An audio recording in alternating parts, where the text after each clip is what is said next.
Hello बच्चों, स्वागत है आपका अपने चैनल तैयारी जीत में। आज हम देखने वाले हैं यहाँ पर अर्धवार्षिक मूल्यांकन 2023-24 विषय सामाजिक विज्ञान हिंदी माध्यम कक्षा 8वीं के यहाँ पर पार्ट सेकंड का हल देखने वाले हैं। 11 से लेकर 26 तक के प्रश्नों का उत्तर देखेंगे। वैसे तो हमने पिछले वाले वीडियो में 1 से लेकर 16 तक के प्रश्नों का उत्तर देख लिया था।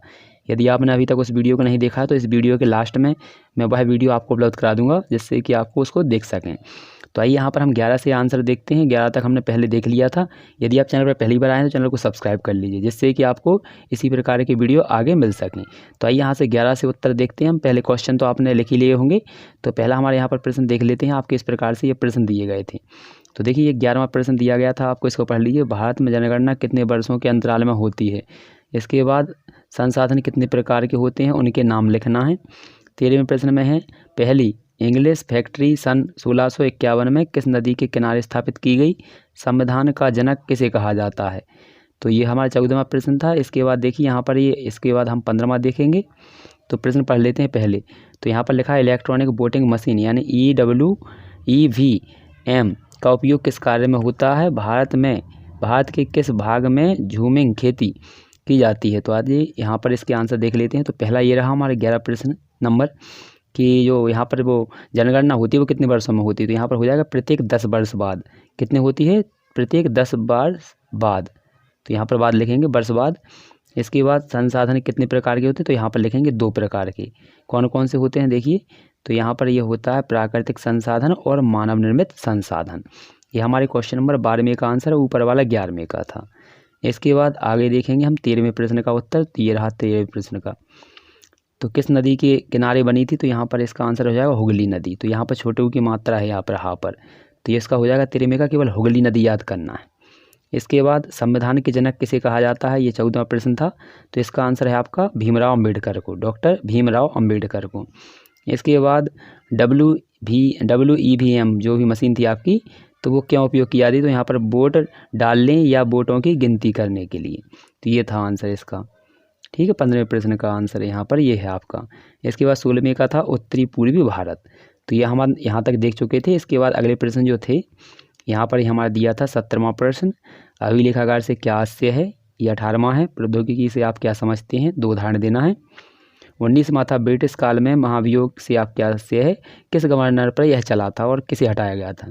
20 है, जैव खेती किसे, जैव मंडल किसे कहते हैं? 21 है, धर्मनिरपेक्षता से आप क्या समझते हैं? तो आइए इनके आंसर देखते हैं पहले हम। तो आप अच्छे से लिखते चलिएगा। ये हमारा है, अभिलेखागार किसे कहते हैं? ऐसा स्थान जहां दस्तावेजों और पांडुलिपियों को संग्रहित किया जाता है। तो ये हमारे 17वें प्रश्न का आंसर है। बस इतना ही आपको याद करना है। इसके बाद 18वां प्रश्न ये रहा हमारा, किसी दिए गए क्षेत्र में सिद्ध ज्ञान का मूर्त और अमूर्त व्यावहारिक अनुप्रयोग है, जिसका उद्देश्य उपकरण और प्रक्रियाओं का निर्माण और सुधार करना है। ये 2 हैं आपके, संचार प्रौद्योगिकी और निर्माण प्रौद्योगिकी, इसके उदाहरण। इसके बाद 19वां प्रश्न था आपका, महाभियोग वह प्रक्रिया जिसका इस्तेमाल या उपयोग राष्ट्रपति और सुप्रीम कोर्ट या हाई कोर्ट के जजों को हटाने के लिए किया जाता है। ठीक है, तो यहाँ पर जो आपका यहाँ पर आंसर हो जाए कंप्लीट। इसके बाद हमारा 20वां प्रश्न यहाँ पर 20वां प्रश्न ये रहा। ठीक है, जैवमंडल किसे कहते हैं? जल, थल और वायु का वह भाग जिस पर जीवन पाया जाता है जैवमंडल कहलाता है। तो अच्छे से इनको लिख के तो चलिएगा। जो सरल है पहले उनको याद करना है आपको, फिर उसके बाद जो थोड़े कठिन से लगते हैं उनको लास्ट में आप याद करेंगे। इसके बाद 21 का देख लीजिए, भारतीय संविधान सभी को अपने धार्मिक विश्वासों और तौर तरीकों को अपनाने की पूरी छूट देता है। धर्म को राज्य से अलग रखने की इस अवधारणा को धर्मनिरपेक्षता कहते हैं या कहा जाता है। आप चाहें तो यहाँ तक भी कर सकते हैं, यहाँ तक भी आप लिख सकते हैं, तो ही आपको पूरे नंबर मिलेंगे। इसके बाद अगला प्रश्न देख लेते हैं 22वां। तो 22वां क्वेश्चन नहीं दिया है इसमें आंसर, हम यहाँ पर 23वें क्वेश्चन को देखेंगे सीधे। तो यहाँ पर लिखा है सहायक संधि की कोई शर्तें लिखनी है यहाँ पर ये।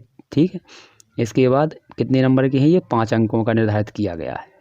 तो इसको लिखेंगे, इसको और इसको। आइए तो इनको आंसर कर देते हैं। तो ये रहे आपके। तो ये है आपका क्वेश्चन नंबर 23वां।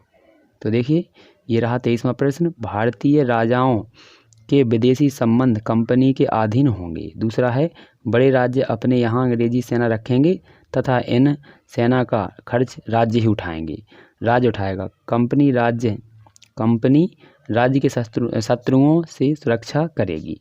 कंपनी जो होगी वो क्या है, राज्य के जो शत्रु हैं उनसे सुरक्षा करेगी।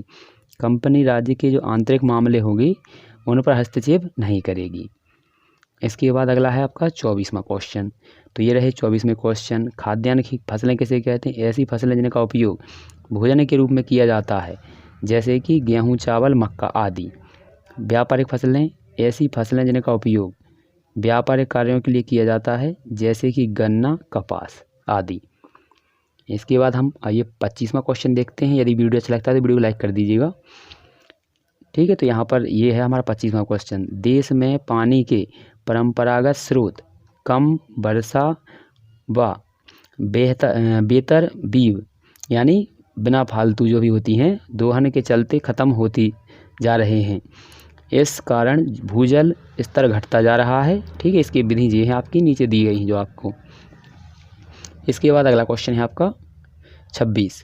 वह कृषि जो संश्लेषित उर्वरकों एवं संश्लेषित कीटनाशकों के अप्रयोग यानी बिना प्रयोग या न्यूनतम प्रयोग पर आधारित है। ठीक है, तो यहाँ पर ये प्रश्न है। इसके बाद ये आपके आंसर है इसमें पूरा टोटल कंप्लीट 26 तक के। आशा करते हैं आपको वीडियो अच्छा लगा होगा, तो वीडियो को लाइक कर दीजिएगा और चैनल को सब्सक्राइब कर लीजिए, क्योंकि इसी प्रकार के आपके जो वीडियो हैं आपको मिलते रहेंगे। तो मिलते हैं अगले वीडियो में। और